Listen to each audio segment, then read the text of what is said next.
Muslimin muslimat sekalian, suami yang kita nikahi itu adalah lelaki yang paling menyayangi dan mencintai kita. Walaupun dia tidak pandai menunjukkan kasih sayangnya, walaupun kita nampak makin pudar ataupun makin kurang, tapi itulah lelaki yang pertama yang berani untuk meminang kita, yang berani menerima apa adanya kita, kekurangan ke kelebihan ke. Subhanallah. Dan insya-Allah dia lelaki yang akan memimpin kita ke syurga Allah. Amin ya rabbal alamin. Namun dalam tempoh perjalanan di dunia memang Allah uji. Suami kita juga manusia biasa, ada kekurangan, lupa, ada kelemahan. Masya Allah. Kerana itu, jika ada seorang lelaki yang soleh, lelaki yang baik, sebenarnya di sebaliknya adalah kekuatan seorang isteri yang sentiasa istiqamah mendoakan suaminya. Minta maaf, hari ini saya jumpa ramai wanita yang mengeluhkan suami. Ustazah, suami saya macam ni, Ustazah ni. Saya tanya balik, dalam sepanjang puan diuji dengan suami, lebih banyak mengeluh ke lebih banyak berdoa? Bila dijawab jujur, yalah Ustazah saya banyak mengeluh. Saya pergi mengadu dekat mak dia, saya mengadu kat adik-beradik dia, saya mengadu kat kawan dia, saya mengadu kat kawan saya tu memang hari-hari lah kat pejabat. Saya mengadu situ, sekarang ni saya ada anak, saya mengadu pada anak. Maksudnya asyik mengadu, mengeluh. Kalaulah puan gantikan semua keluhan itu dengan doa, mungkin dah lama suami puan berubah. Bayangkan seorang wanita yang diuji dengan suaminya, lalu setiap kali lepas solat, kemudian dia mengangkat tangan dengan air mata, ya Allah, jadikanlah suamiku suami yang soleh. Aku redha ya Allah, engkau temukan lelaki ini, suamiku ini di dunia sebagai suamiku ya Allah. Aku redha dengan ujian yang menurutinya. Maksud dapat suami diturut sama adalah ujian bersama dengan kehadiran suami itu ya Allah. Namun ya Allah, bantu aku untuk menjadi isteri yang sabar, isteri yang salehah. Bantu aku ya Allah untuk redha dengan ujian ini ya Allah. Ya Allah, kurniakanlah suamiku ini sifat orang-orang yang soleh. Saya nak tanya, kalau kita minta sebulan bersungguh-sungguh 5 kali sehari, sebulan cukup, sebulan ke 2 bulan ke? Allah ya mujib, yang maha memakbulkan. Allah ya wahab, yang maha memberi. Allah ya razak, yang maha memiliki rizki suami yang saleh. Subhanallah, percayalah, Allah menjawab di dalam Al-Quran, a'udzubillahi minasyaitanirrajim, wa iza sa'alaka ibadi anni fa inni qarib. Apabila hamba-hambaku bertanya kepadamu wahai Muhammad, katakanlah aku sangat dekat. Ujibu da'wata da'i iza da'an. Aku pasti memakbulkan permintaan hambaku apabila dia meminta. Falyastajibu li wal yu'minu bi. Nah, Allah sambung lagi yang bermaksud, maka taatilah perintahku dan yakin berimanlah kepadaku. Tapi kadang-kadang kita mungkin baru berdoa seminggu, kita pun tengok suami tengah tidur tu kan, ada harapan ke dia ni nak berubah?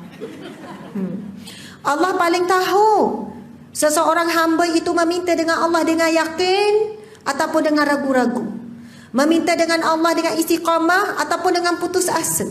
Masya Allah, Allahu Akbar. Dan percayalah, tidak ada doa seorang hamba yang meminta dengan Allah dengan khusyuk, dengan sungguh-sungguh, dengan yakin yang tidak akan dimakbulkan Allah. Sama ada dimakbulkan saat mata kita masih lagi celik, ataupun mungkin dimakbulkan setelah kita mati. Mungkin dimakbulkan di akhirat kelak. Mungkin dimakbulkan ketika kita berada di alam barzah. Ataupun cara Allah makbulkan, Allah angkatkan darjat kita. Ataupun dengan cara Allah menjauhkan kita daripada kerosakan, malapetaka dan sebagainya. Wallahu a'lam. Tetapi yakin dan percaya Allah pasti memakbulkan permintaan hamba-Nya, itu janji Allah di dalam Al-Quran. Tapi dengan syarat falyastajibu li wal yu'minu bi. Yang bermaksud maka taatilah perintahku dan yakin, yu'minu, beriman kepadaku. Masya Allah, Allahu Akbar. Jadi sahabat-sahabat sekalian, siapa yang letakkan, ya Allah, keluarga ini, ya Allah, aku jadi isteri, aku jadi ibu, suamiku ni kami, ya Allah, nak cari redha-Mu, ya Allah.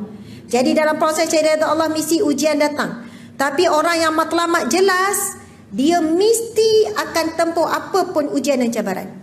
Contoh, kalau kita nak pergi Terengganu, saya bagi contoh sebab kampung saya Terengganu kan. Saya punya matlamat nak balik Terengganu.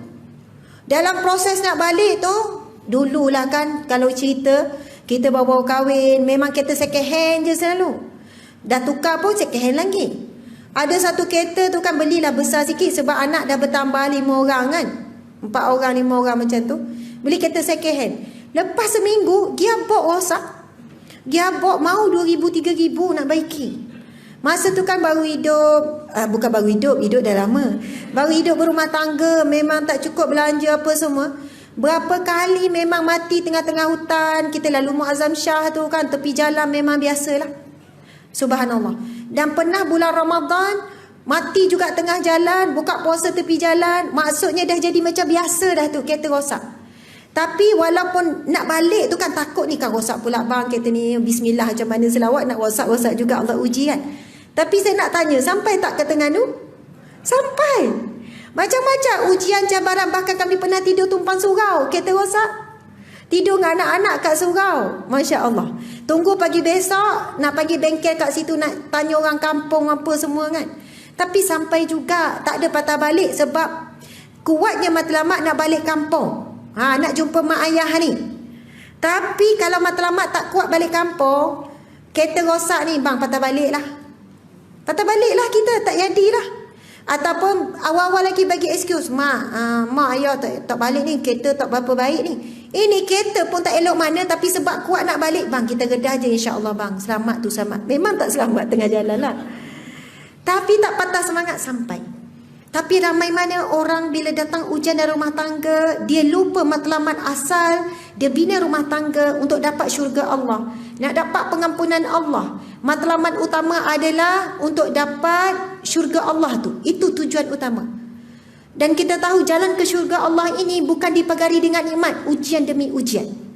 Subhanallah, Allahu Akbar. Ada dua je ujian dalam rumah tangga. Ujian bahagia ataupun ujian derita. Betul kan? Melalui ujian bahagia, Allah nak tengok sejauh mana kamu mampu menjadi hamba yang bersyukur. Melalui ujian yang derita, sejauh mana kamu mampu menghadapinya dengan sabar, dengan redha. Jadi di antara kita ni ada yang diuji, ada yang campur-campur, kejap bahagia, kejap derita, kejap seronok, kejap sedih, kejap lapang. Ada di antara kita yang campur, ada yang memang menderita, suami tak solat dah 20 tahun, memang sedih menderita. Ada yang berada di kalangan, ya ustazah hidup saya bahagia, suami baik, anak okey semua. Tapi mampu tak dia bangun tengah malam untuk ucap syukur kepada Allah? Mampu tak dia sedekahkan sebanyak-banyaknya harta yang Allah berikan kepadanya? Mampu tak dia buat baik kepada jiran-jiran, kepada adik-beradik sebagai, ya Allah aku syukur kepadamu, Engkau beri aku nikmat sebuah keluarga sekian-sekian.